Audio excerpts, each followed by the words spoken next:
troops in the city of Chicago. No militarized force in the city of Chicago. We're going to defend our democracy in the city of Chicago. We're going to protect the humanity of every single person in the city of Chicago. Except for the hundreds that will be murdered because we're not going to lift a finger to do anything about crime in the city of Chicago. Well, a very happy Tuesday to you, and welcome back. Hope you had a great Labor Day and Labor Day weekend. A great American holiday. The Democrats were, what were they celebrating? They were celebrating the Bolshevik Revolution in Detroit and the jihad. They love Hamas.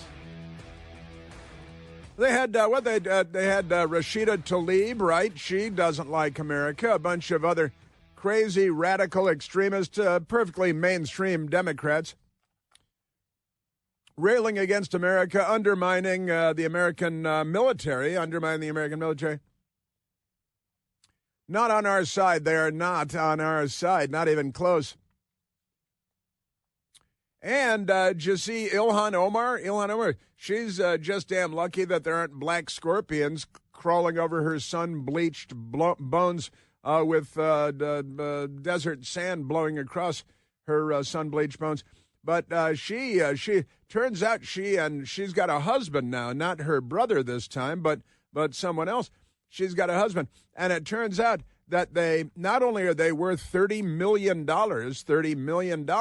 Ilhan Omar couple, but it turns out that their wealth expanded, 3,500%, was it in 1 year?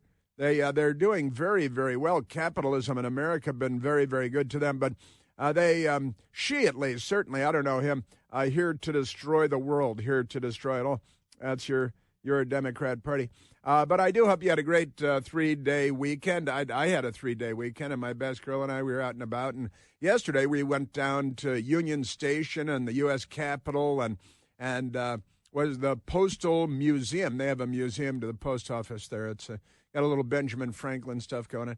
Had that. But we did go into Union Station. Nobody was shot while we were there, which was welcome news. But there were some mentally ill people outside with bullhorns yelling about Donald Trump and the usual stuff. There were guardsmen, a small number of guardsmen, and I went over and said hello to them and thanked them for being there and apologized for the mentally ill Democrats that were screaming and yelling into a bullhorn about all manner of stupidity.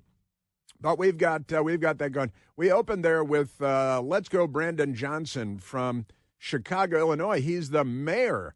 He was elected mayor. He's what they used to call an educator.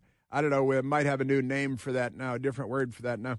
But Brandon Johnson, he's out there screaming and yelling about how we're going to have more crime. We're going to have more murder. God, we're going to have a lot more gunplay. More people will be shot in the city of Chicago. And they'll all be shot by Democrats. Have you noticed that? That's something that people don't talk about frequently enough. But they love shooting people. That's one of the things they like. In the meantime, there will be no guard because they're defending democracy. To them, if you look up democracy in the liberal to English translation dictionary, democracy means a place where Democrats shoot a lot of people every day and loot and plunder and they do a lot of terrible things. They're Democrats. But in the meantime, in Washington, D.C., what they want vociferously to avoid is what we're witnessing in Washington, D.C.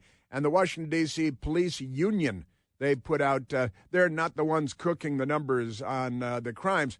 The police department, under the instructions of Democrat Mayor Muriel Bowser and the Democrat City Council, it's all Democrat City Council, they love murder, too. They love bloodshed. I think they're invested in funeral homes and casket makers, as far as I can tell. But in Washington, D.C., since President Trump said, hey, what if we did something about crime? And that has tried to make it less, tried to reduce crime. The Democrats, they want to do something about crime. They want it to spread. They want it to be more common. But here we go in Washington, D.C. The D.C. Police Union, they have a Twitter account. It's on X, though. It's on X. And robberies since the announcement that federal law enforcement would come in and the federal government has taken over the police department in Washington, D.C., a small number of guardsmen who, did you see another as another government employee flipping off guardsmen. And then she went into work and bragged about it. She's been fired. She's been canned. She got the can. She likes it in the can. Here's the thing. D.C. crime since the announcement of federal control versus the 21 days prior. All right, so we got 21 days since President Trump said we're going to do something to reduce crime. The Democrats don't want to reduce crime, and they're fighting against it. They're fighting for more crime, screaming and yelling and fighting for more crime. And in Washington, D.C., in the meantime, and the 21 days, police union, 21 days prior to President Trump announcing we're going to fight crime in our nation's capital, versus the 21 days since he announced we will be fighting crime. Robbery down 28%. That's pretty good. Assault with a deadly weapon only down 8%, but it's down 8%, which is pretty good. Carjackings are down 66%. 66%. Car theft down 35%, more than one-third. Violent crime overall down 15%. Property crime down 21%. And total crime down 21%, interestingly, over a 21-day period. Isn't that wonderful? The Democrat Party, they want more crime. They're the party of crime because, the problem, as I've been saying for some time now, because it's true, the problem is not our guns, it's your sons. Stop raising criminals and letting them loose on society. And then we'll have to, we can stop arresting them and putting them in handcuffs and putting them in jail because they're criminals committing crimes against people. But we have that. And also the headline from the Daily Caller, residents in one of D.C.'s roughest wards. It's a ward. It's like a mental ward. Residents in one of D.C.'s roughest wards say Trump's crime crackdown needed. It's needed. Hey, wait a minute. The people in the roughest neighborhoods say that they'd like to see less crime. That comes as a shock to a lot of Democrats. Isn't that amazing? And I mentioned this a minute ago, but Attorney General Pam Bondi fires DOJ staffer, who is a Democrat, for alleged obscene gesture toward National Guard members. And NBC Fake News is lamentingly telling the story with bad grammar. And this is pretty amazing stuff. This is a woman who's a Democrat working at the Department of Justice. She was, anyway. Saw a National Guardsman and flipped him off and then went into work. And the video cameras show the woman bragging and cheerfully, happily telling and making the hand gesture and the flipping up. And then I flipped him off. Very exciting. Justice Department on Friday confirmed the termination of a paralegal, a Democrat, accused of flipping off National Guard troops on her way to work. Well, she's not on her way to work today because she's, canned, got the can. So that's great stuff. Attorney General Pam Bondi on Friday fired a Justice Department employee, ironically, accused of flipping off National Guard members to Washington, D.C. And it is now this is kind of remarkable. You're a Justice Department employee. You're going into work at the Justice Department. You see guardsmen who are here as part of an effort to fight crime. The Justice Department should be anti-crime, but she's a filthy Democrat, and so she's apparently pro-crime, and she sees guardsmen who are brave Americans putting themselves in harm's way selflessly, and her instinct and then what she follows through on is to flip off the guardsmen. According to a memo sent by Attorney General Pam Bondi, the veracity of which was confirmed by the Department of Justice, well, then you don't have to say that. If you're a journalist, say it's a memo from the Attorney General. You don't have to independently confirm it and then report that you've independently confirmed with the Justice Department that this is an actual memo from the actual Attorney General. But okay. The employee, Elizabeth Baxter, her name is Elizabeth Baxter, and her address is, just kidding, we don't do that here. Democrats do that, but we don't do that here. Elizabeth Baxter worked past tense as a paralegal specialist in the department's Environment and Natural Resources Division. She's an enviro radical lunatic. The New York Post was first to report Baxter's termination and not NBC fake news because, you know, they're not in the news gathering business or the news reporting business. They're in the Democrat Party business. But isn't that great? And Miranda Devine reported the story initially in the New York Post, which is great and wonderful because she is great and wonderful. One of the great news reporters in America. And they have the, another Department of Justice employee fired because crazy, radical Democrat extremist. The Environmental Division employee flipped off National Guard members on her way to work. Elizabeth Baxter worked past tense in the same building as fellow fired paralegal Sean Charles Dunn, who allegedly threw a salami Subway sandwich at a Border Protection officer. Same building, same Justice Department. These are Democrats. Baxter arrived at work at the Department of Justice 4Con building in the NOMA, north of Massachusetts Avenue District in Washington, D.C., 8:21 a.m., August 18th, and boasted to a Department of Justice security guard that she had just made the obscene gesture to the guardsman at the Metro Center stop and said, beep, the National Guard, the F word they all like to use. They're like 5-year-olds that have learned a new word. They have the brains of children. So beep, the National Guard, she yelled as she flipped off the National Guard in case the hand gesture was not clear enough. Bondi's termination letter to Baxter explains the firing was due to inappropriate conduct toward National Guard service members. And at 12:18 hours later the same day, Baxter was observed on DOJ security cameras putting up her middle finger toward the National Guard, saying, beep you, because that's what she did. 1 week later, August 25th, Baxter arrived at work and again told the Department of Justice security guard she hated the National Guard and told them to beep off because she's a Democrat, and here's the video now and then. Here's a Democrat throwing the sandwich, the video. It's a foot-long sub, and the guy's dressed in pink with flip-flops, and he's a Department of Justice employee, and he hurled his oversized sandwich into the chest of a federal law enforcement officer. That was taken to a grand jury in Washington, D.C., where last week the Democrats on the grand jury who love crime and hate law enforcement, they should just be turned over to the gangs. Every Democrat should just be turned over. They'd join, I think they'd join and start trafficking in underage sex slaves and drugs, doing what they do. But the Democrats, or the grand jury, that they refused to indict. They watched the video of the guy hurling the sandwich into the federal officer. It's not like you're going to get life in prison, but you're going to be charged. And he's a Department of Justice employee and a possible cross-dresser. Hard to say for sure, but most Democrats are, I think, these days. And that guy was fired for throwing the sandwich, but then a Democrat grand jury, and this is why the Democrats love grand juries in Washington, D.C., because it voted more than 90% for Kamala Harris, the District of Columbia, where I live.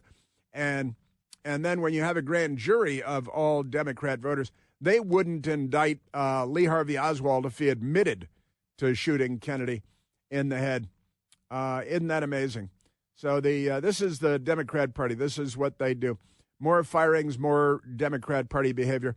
And in Chicago, they're screaming and yelling, we will not enforce the law. We will not work with the federal government. We will not work with Immigration Customs Enforcement. And over the weekend, now it was a 3-day weekend, 7 shot and killed, plus 54 more shot and wounded. A bad day in Iraq was often not that bad. That's why they call it Shirakistan, Chicago, Illinois.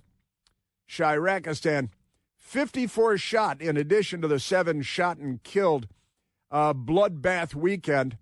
And the inherited billionaire governor there, J.B. Pritzker, says, no, we don't need any help with crime. This is the level of crime that we like. This is the level of crime they're fighting for. Maybe higher. I actually haven't gotten this morning's update. That was yesterday's number, 54 shot plus 7 shot and killed. 54 shot and wounded, 7 shot and killed. And the Democrats applaud that. They're good with that.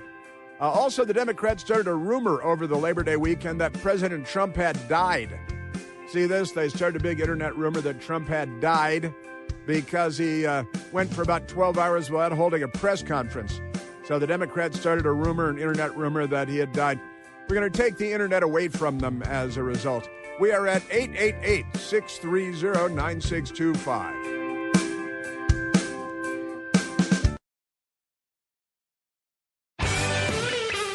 New York had a Caribbean festival yesterday. You'll never guess what happened there. I've got that coming up as well. But before we get to all of the Democrat Party supplied madness, let us first go to the telephones. We're at 888-630-9625. Let's go to Steve, calling from Kensington, Maryland. Stephen, you're on the Chris Plante Show. Good morning, Chris. Hey, Steve.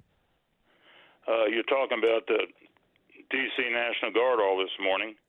You bet. I don't know how many of your listeners are aware that the D.C. National Guard was part of the 29th Division during World War II. Landed at Normandy on D-Day. Along with the Maryland and Virginia National Guards. So the freedoms that we hold today owe to these guys.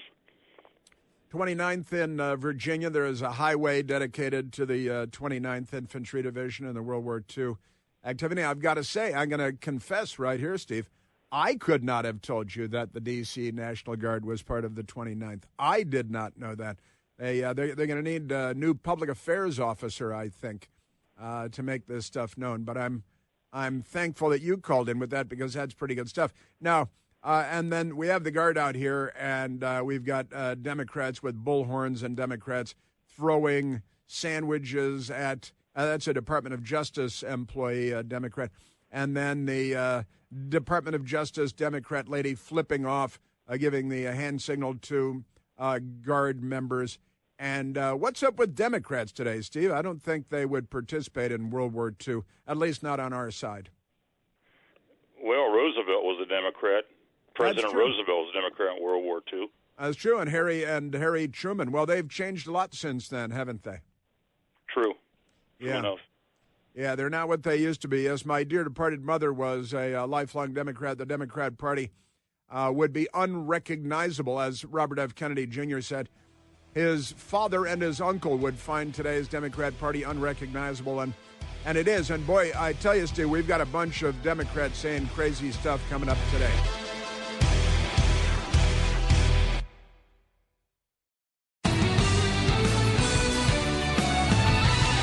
Now, I guess the NYPD said that with the West Indies, the Caribbean, the West Indian Caribbean Culture Festival, the NYPD put out their largest contingent of NYPD officers for any event ever because they didn't want Democrats to murder a lot of people.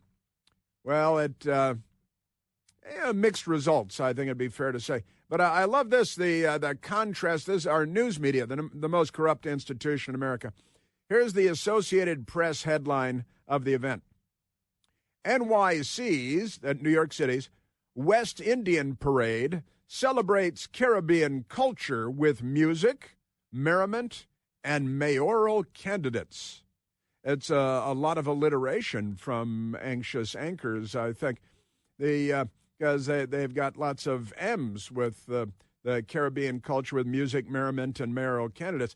And the story from the Associated Press begins, New York City's West Indian American Day Parade, one of the world's largest celebrations of Caribbean culture, kicked off Monday with vibrant costumes, colorful flags, and the sound of soca and reggae music. The sound of soca and reggae, and there it is. And they got a picture of a lady in a funny dress. The headline from the Fox News people is a little bit different. 6 people shot, 1 slashed in New York City violence after West Indian Day Parade ends Monday evening. NYPD reports multiple incidents across Crown Heights Monday evening. Normally, Al Sharpton likes to stir up violent mobs against Jewish people in Crown Heights. That's what it's well known for. So Labor Day celebration in Brooklyn culminated in violence with at least 6 people shot and another slashed in separate incidents following the West Indian Day Parade. Definitely go to your West Indian Day Parade over here. Now, the police, they knew it was going to be problematic, so they had the largest police contingent, allegedly, for any event in the history of New York City. And still, they kept it to 6 people being shot and at least 1 being slashed. That is cut with a knife. Also, the NYPD put up flyers all over the area, all over Brooklyn, asking people to not shoot people. They put up flyers. In case they didn't know that it's against the law to shoot people, they wanted to put up this thing. So it's very good. The celebration of Caribbean pride, culture, and heritage. You know, they got elected officials and law enforcement people, and they like to say community members. Last year at the gathering, 2 people were killed and 4 people indicted for those murders from last year's festival. It's quite a festival, isn't it? It's really a fest. Isn't that nice? So the flyer that they put up says, "This community will no longer tolerate this violence. Do not shoot anyone. Do not stab anyone." And so they put up a flyer in case you didn't know that it was wrong to shoot people, and even illegal, too, although apparently not in Chicago. But the flyer says that this community will no longer tolerate this violence. Do not shoot anyone. Do not stab anyone. Every act of violence will be fully investigated and prosecuted. This year, celebrate Jeovert and keep it safe. That's a overt, Jeovert, J''OUVERT, Jeovert, and keep it safe. And it's got the logos of various government agencies and the NYPD among them. But they're pleading with people for the festival because it's New York and it's Brooklyn and it's a Caribbean thing and it's largely black. And last year, 2 people were shot and killed. And that was frowned upon, but you didn't hear anything about it outside of the city block where it happened. But they're pleading with people with flyers on flyers, do not shoot anyone, do not stab anyone, because they may not be aware. Maybe nobody told them growing up that it's wrong to shoot people and to stab people. That's the Democrat Party today. This is what the Democrat Party is doing to America. That's who they are. Aren't they something? Yes, they are. Now, we've got a lot because Chicago, there are a lot of Democrat things going on there. A lot of crime and murder and shootings and mayhem because there are so many Democrats. There really is the explanation for that. Isn't that true? And the mayor of Chicago and the governor of Illinois, for Democrats listening along, the city of Chicago is in the state of Illinois. See, now that's why you have the mayor of the city of Chicago and then, of course, the governor of the state of Illinois. And they're both Democrats, and they're not on the side of anything good, not on the side of good. But we've got a lot of Democrat stuff coming up for you because they're quite mad, quite insane, these people. But they like mayhem. And hey, Baltimore is so great. They're having their lowest murder rate in 50 years. So now only like 100 people will be murdered or whatever their glorious number is. And they love these statistics, lies, damn lies, and statistics, I think, often attributed to Harry Truman, who, as our first caller, Steve, pointed out this morning, FDR was a Democrat in World War II, and he was on our side against the Socialist Workers' Party of Adolf Hitler and against the Imperial Japanese. Franklin Delano Roosevelt was. And Harry Truman, you remember, he dropped 2 atomic bombs on Japan. And the Democrats, they lament that, but they don't know who to blame. So they're just very confused about all that. Well, we got that. Also in Washington, D.C., I mentioned a little bit of this on Friday, maybe even on Thursday, that the Democrats have turned the now not charged by a grand jury guy, the Justice Department employee that showed up with a pink Izod shirt and flip-flops and threw his sandwich at a federal law enforcement officer And then the all-Democrat grand jury in Washington did not indict him for his crime, which is on videotape and was shown to the grand jury. They're like, nah, I think we're in favor of assaulting federal law enforcement. So we got that. And the Democrats, boy, are they on the wrong side of everything. But they've made this guy that threw the sandwich into a folk hero.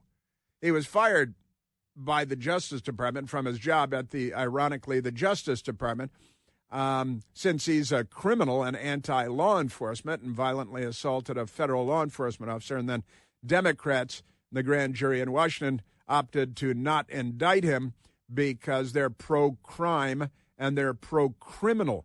That grand jury should be disbanded. The members of the grand jury should be gassed. And then we start over again with a new grand jury, I'm thinking. But isn't that amazing? But this guy's a hero. And I mentioned that they've got posters of him up around Washington, D.C., throwing the sandwich like he's an all-star football player or something.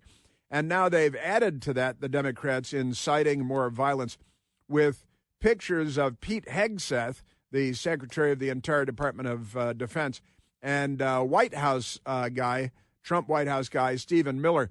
And they put up posters, larger-than-life likenesses of the sandwich-throwing guy looking like a football hero, and then throwing the sandwich, and the sandwich in the posters. One of the sandwiches hits Pete Hegseth in the head, and another one, the sandwich hits Stephen Miller in the head because they're inciting more violent attacks, and it's already been established that the grand jury won't even indict you if you assault federal law enforcement officers because here in D.C. they impanel Democrats who behave as Democrats behave, and it's good if they don't shoot each other. We consider that to be a successful grand jury since they're so pro-crime and pro-criminal. Isn't that amazing? And the Washington Post, they had a funny story over the weekend, too, because they're not in the news business. Their headline is, "Crime was down before Trump took over." This is the argument that the Democrats have been making all along. President Trump is fighting crime and robberies down 28%, and we didn't have a murder for 11 and a half days, which, believe it or not, is almost a miracle. And the Democrats, they say, oh, it's no big deal, and that there's not a lot of crime in D.C., which is insanity, of course. Only a mental case would say something like that, but it's what they say. And then we found out from whistleblowers that in D.C., the police have been cooking the books on crime. They've been cooking the books on crime and telling us that crime is lower than it actually is, that murder rates are lower than they actually are. So they've been lying to us about crime because they're Democrats, and that really is all the explanation you need. But isn't that amazing? And the Washington Post with a crazy, crazy story that the headline is perfect. Crime was down before Trump took over, but maybe less than D.C. claimed. They published this over the Labor Day weekend. Now, I told you this weeks ago because I follow the news, and I know who's lying and who's not lying. And the Washington Post is lying all the time. But they were forced to tell the truth over a 3-day Labor Day holiday weekend. Federal prosecutors are investigating whether violent crimes were reclassified as lesser offenses. See, if the Washington Post listened to my show every day, they'd be weeks and weeks ahead of where they are now. President Donald Trump was ridiculed this month for calling D.C. crime data phony. They put the word phony in quotation marks. But he might have been onto something. That's the lead sentence in the Washington Post story over the weekend. Isn't that amazing? August 29th of 2025. But he might have been onto something, the Washington Post reports. There are legitimate reasons to be skeptical of the city's published crime statistics. Yeah, I know. I've been reporting this for weeks now. Where have you guys been? Oh, yeah. I know where you've been. I know what you've been doing. The Justice Department is conducting a criminal probe. I certainly hope it's an ever-expanding probe into the actions of police officials, and Congress has launched its own investigation. Republicans on the House Oversight Committee say a whistleblower approached them more than a month ago with evidence that crime, yet routinely crimes get routinely reclassified as lesser offenses by supervisors who overrule the judgments of patrol officers who interview witnesses and collect evidence at crime scenes. No thanks. I gotta tell you, the Washington Post, they don't follow. I say this all the time because it's true. They don't follow the news. They don't know what's in the news. They have no memory of what's been reported.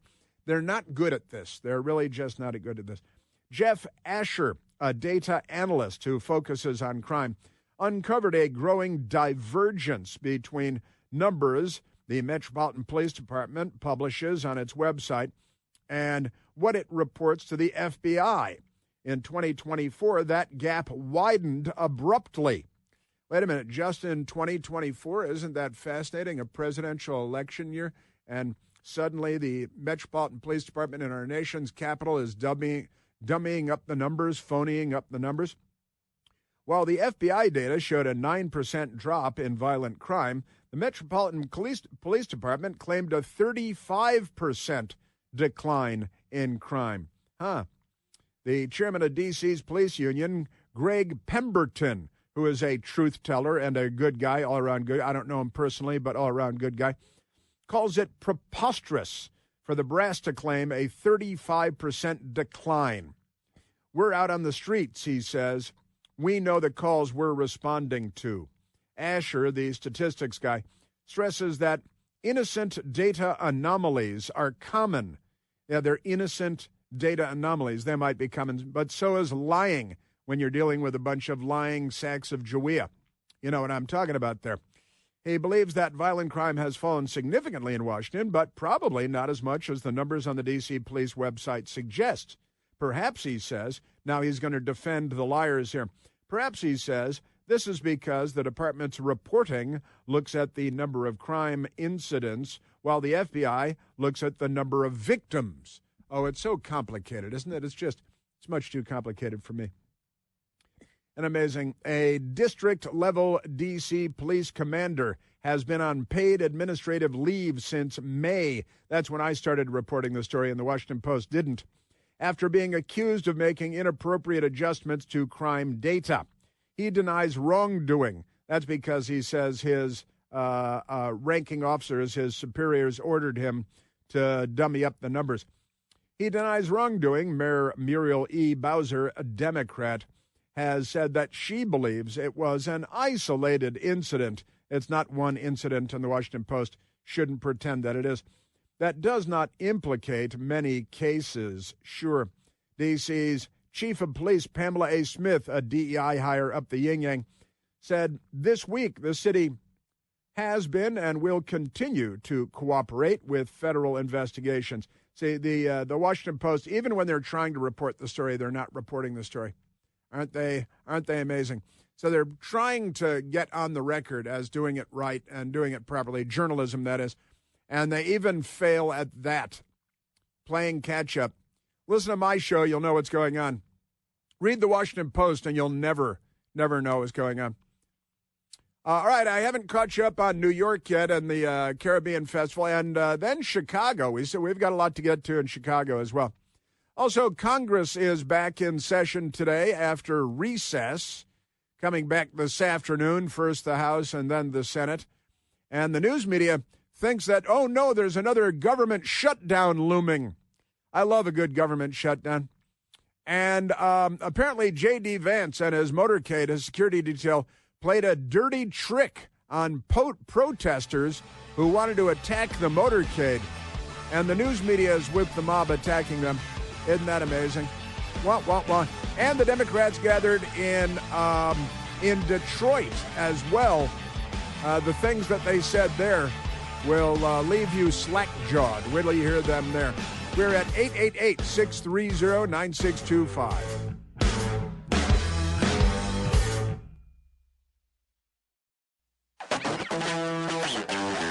Democrats shouldn't be allowed to own firearms. We should ban them, I think. And we got even MSDNC is like, hey, maybe there is a lot of crime. Maybe we should talk about this.